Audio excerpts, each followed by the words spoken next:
Bum bum bum bum bum bum bum bum bum bum bum bum bum bum. Bum bum bum bum bum bum. Bum bum bum bum bum bum bum bum. Mm-hmm. Mm-hmm.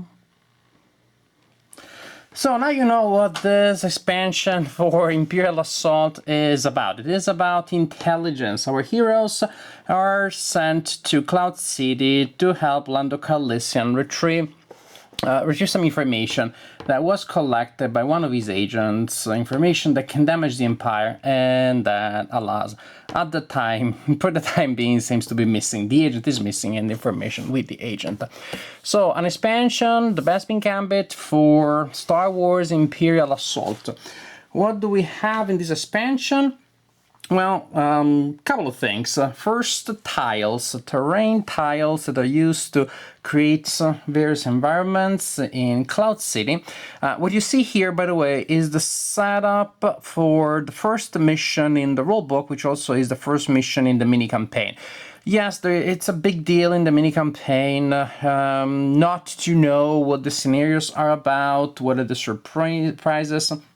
They're part of the mini-campaign. Only the Imperial player should know about the content of the scenarios. But this is the map for the first mission in the mini-campaign. So this is the first thing that you see if you play the game, even if you play it as the Resistance, and the Imperial player has set up everything and readied everything. So I don't think there is any spoiler here, but you get a good sense of what the map for one of the missions may look like, and also a look at the tiles, a look at the terrain. They're very detailed, very aesthetically pleasing, thick, very good quality, great production value here. Just in case you're curious about the content of the mission, again, is not a big spoiler because it's the first thing that you experience if you play the mini-campaign. The heroes are helping Lando in his mission to retrieve information, but alas, they have been spotted by holocams, so they need now to move around this area and to disable the holocams before it is too late, before information about them goes to the Empire.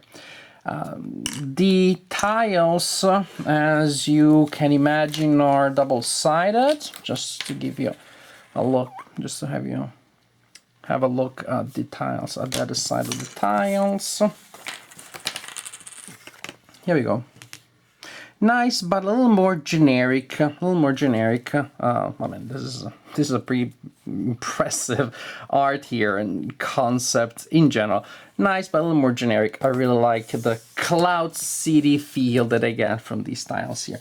And these two tiles here are not used in the first mission, but just so that you can see how nice they are. You really have this great sense of space and environment. You really have the sense of this space with the sunlight coming from above and the shadow projected on the floor. Nice stuff. And again, then we have some options. Speaking of nice components, one of the draws of the games in the Assault, in the Imperial Assault line, of course, is the miniatures. The games come with nice miniatures, and what you see here are the miniatures that you get with this set. Talking about the evil guys to start with, we have these guys here, which are the wing guard. Nice, your typical bad guy, officers, the banality of evil, officers working for the bad people. And then we have the Tinkerers, these adorable little freaks that put together machines from junk. And during combats, they deploy junk droids on the board. The junk droids are not too powerful, but still annoying. As for the heroes, so we have two heroes here. David also and Murnerin, and they are represented by two nice looking, very detailed, extremely high quality miniatures. Look at this one. Super nice. I mean, this is really high quality miniatures. And here we have David, who is a little bit the ninja of the sets, as you will see. You have other important characters, key characters in the story that, however, unfortunately in the set are represented by these depressing tokens. Lando, Bosk, and Agent Blaze.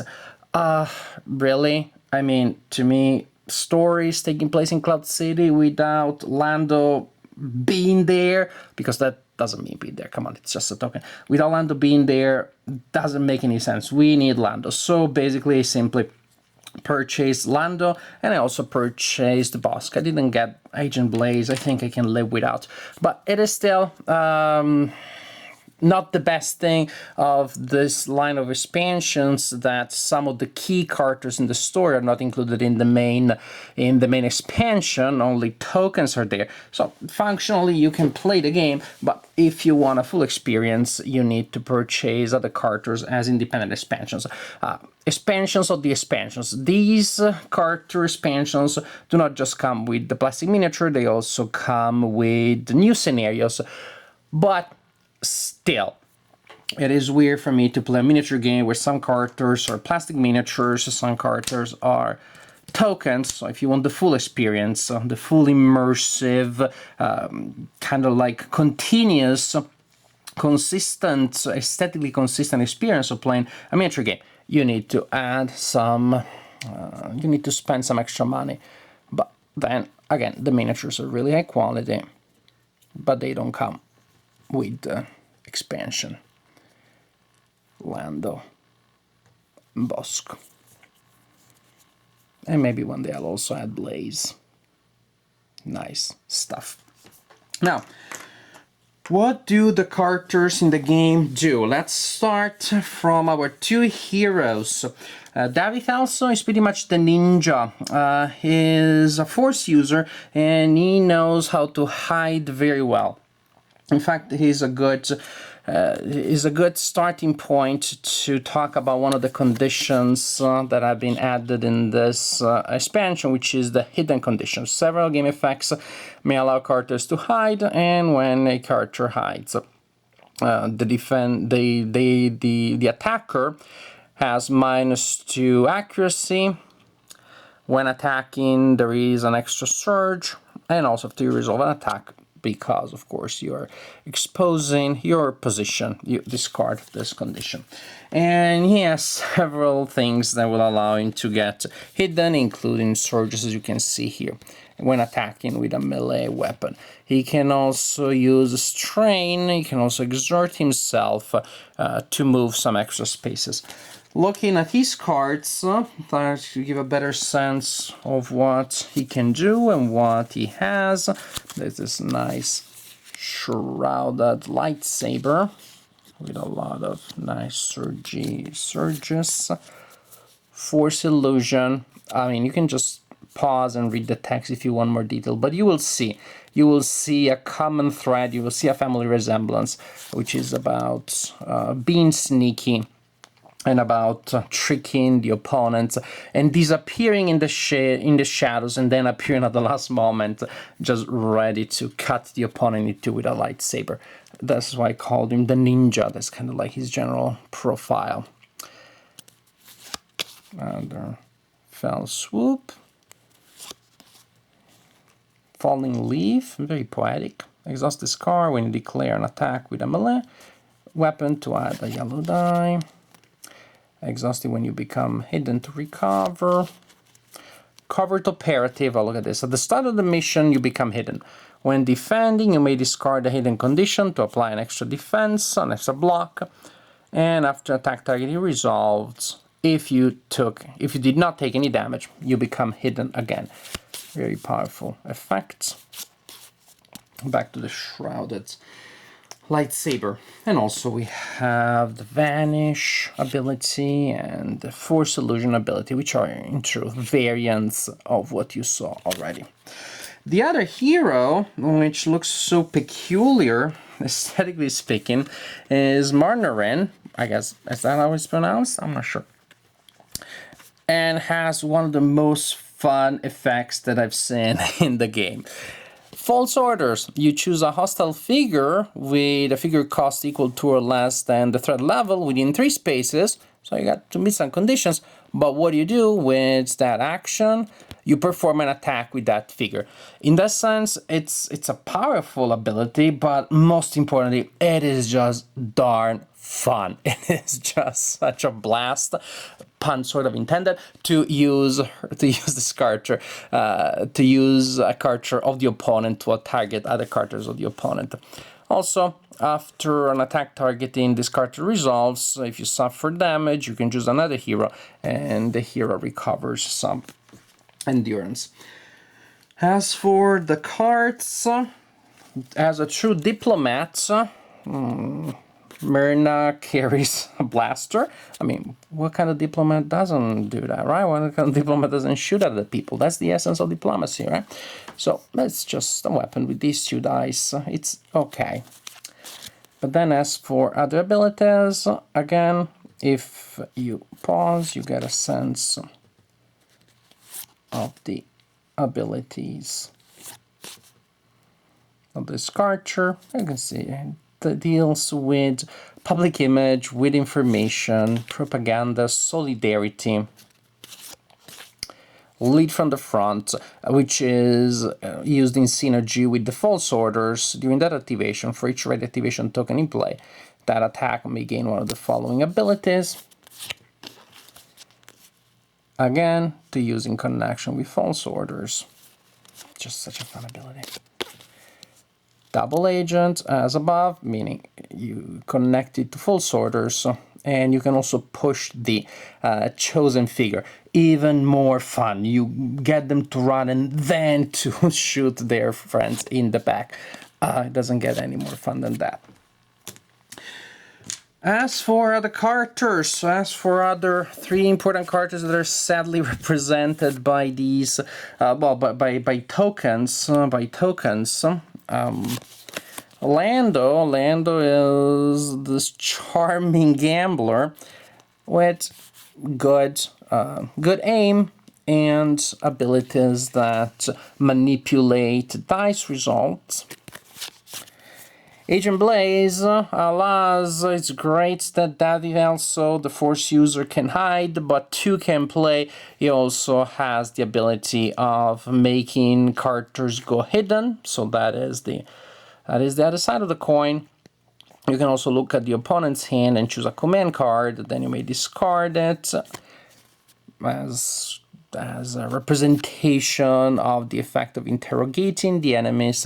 Pretty much he's a spy leader, as the card says here. And then we have Busk. That is just brutal character with good stats and indiscriminate fire. Like, who gives a whatevs? Choose a space within 3 spaces and in line of sight, then roll 1 green die. Each figure on or adjacent to that space, screw that everybody there, suffers damage equal to the damage results and strain equal to the surge results. On top of that, he also regenerates, kind of like, troll in space, sci-fi type of troll, and I mean that kind of troll, the regenerating trolls. We talked about the Tinkerers. So they are interesting, pretty much to me entertaining because of the junk droid effect. So this is a junk droid that the Tinkerers can bring to the fore, can bring to the battle. And then we have the Wing Guards. The Wing Guards, just sort of like your average soldier for this scenario. And they have this ability here, which is that in certain conditions, you may suffer strain to inflict strain on the opponent, which is pretty important because the abilities of the opponents are pretty good. If you can damage their ability to use their skills using this card, well, all good for you, my dear Imperial player.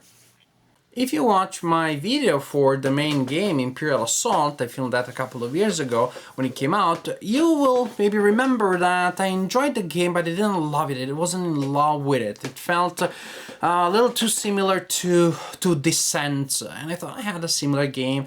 I love the Star Wars franchise, but I'm not desperately in love with it. I have to say, situation, context matters, because Star Wars Episode 7 had not come out yet then, and I guess I hadn't fully recovered from the blow of the prequel trilogy, Episode 1, 2, and 3. Episode 1 particular. The pain still aches me to think about it. Some 20 years later, so that was really traumatic.